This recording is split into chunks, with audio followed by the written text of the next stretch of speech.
மயிலாடுதுறை மாவட்டம் குத்தாலம் தெற்கு ஒன்றியம் கழகம் சார்பில் கோடிமங்கலத்தில் வாக்குச்சாவடி கிளை கழக நிர்வாகிகள் மற்றும் செயல் வீரர்கள் வீராங்கனைகள் ஆலோசனைக் கூட்டம் நடைபெற்றது. மயிலாடுதுறை மாவட்ட கழக செயலாளர் எஸ் பவுன்ராஜ் தலைமையில் நடைபெற்ற இந்த கூட்டத்தில் வரவிருக்கும் சட்டமன்ற தேர்தலில் அதிமுக வெற்றி பெற அனைத்து நிர்வாகிகளும் அயராது பாடுபட வேண்டுமென வலியுறுத்தப்பட்டது. இந்த கூட்டத்திற்கிடையே குத்தாலம் தெற்கு ஒன்றியம் கோடிமங்கலம் ஊராட்சியைச் சேர்ந்த திமுகவினர் அக்கட்சியிலிருந்து விலகி அதிமுகவில் இணைந்தனர். குத்தாலம் அம்மா பேரவை இணை செயலாளர் போஸ்வர்மன் மற்றும் குத்தாலம் ஒன்றிய அவைத்தலைவர் செல்வகுமார் ஆகியோர் ஏற்பாட்டில் நடைபெற்ற இந்த கூட்டத்தில் கழக நிர்வாகிகள் பலர் பங்கேற்றனர்.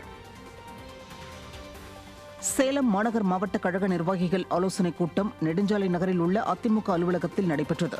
மாநகர் மாவட்ட கழக செயலாளர் AKSM பாலு தலைமையில் நடைபெற்ற இந்த கூட்டத்தில் மாநகர அவைத்தலைவர் பன்னீர்செல்வம், பொருளாளர் வெங்கடாச்சலம், முன்னாள் சட்டமன்ற உறுப்பினர்கள் MK செல்வராஜ், ரவிச்சந்திரன் மற்றும் கழக நிர்வாகிகள் கலந்து கொண்டனர். இந்த கூட்டத்தில் சேலம் மாநகராட்சியின் நிர்வாக சீர்கேட்டை கண்டித்து வரும் 23ஆம் தேதி மாநகர் மாவட்ட கழகம் சார்பில் கண்டன ஆர்ப்பாட்டம் நடைபெற உள்ளதாக தீர்மானம் நிறைவேற்றப்பட்டது. தென்காசி மாவட்டம் கடையநல்லூரில் திமுக அரசுக்கு எதிராக கண்டன பொதுக்கூட்டம் நடைபெற்றது. வடக்கு மாவட்ட அதிமுக செயலாளரும் கடையநல்லூர் சட்டமன்ற உறுப்பினருமான கிருஷ்ணமுரளி அறிவுறுத்தலின் பேரில் நடைபெற்ற இந்த கூட்டத்திற்கு முன்னாள் அமைச்சர் ராஜலட்சுமி முன்னிலை வகித்தார். இந்த கூட்டத்தில் சிறப்பு அழைப்பாளராக அதிமுக செய்தி தொடர்பாளர் கல்யாணசுந்தரம் கலந்து கொண்டு விடியாத திமுக அரசின் அவலங்களை எடுத்துரைத்தார்.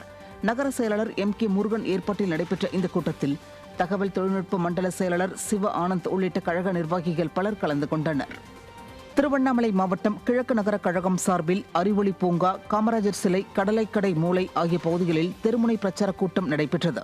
முன்னாள் அமைச்சரும் திருவண்ணாமலை கிழக்கு மாவட்ட கழக செயலாளருமான S ராமச்சந்திரன் மற்றும் கழக அமைப்பு செயலாளர் முருகுமாறன் ஆகியோர் சிறப்பு அழைப்பாளர்களாக கலந்து கொண்டு இரட்டை இலை சின்னத்திற்கு ஆதரவு திரட்டினர். மாவட்ட துணை செயலாளர் செல்வம் ஏற்பாடு செய்த இந்த கூட்டத்தில் கழக நிர்வாகிகள், பொதுமக்கள் என பலர் கலந்து கொண்டனர். புதுக்கோட்டை மாவட்டம் பொன்னமராவதி பகுதியில் திமுக, தவைக்க உள்ளிட்ட மாற்றுக் கட்சி நிர்வாகிகள் அதிமுகவில் இணைந்தனர்.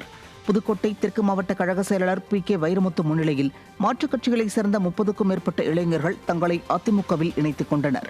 இந்த நிகழ்வில் கழக நிர்வாகிகள் ஏராளமானோர் பங்கேற்றனர். இதில் அதிமுக கிழக்கு ஒன்றிய செயலாளர் காசி கண்ணப்பன், தெற்கு ஒன்றிய செயலாளர் ஆலவயல் சரவணன் உள்ளிட்ட மாவட்ட ஒன்றிய நிர்வாகிகள் கலந்து கொண்டனர்.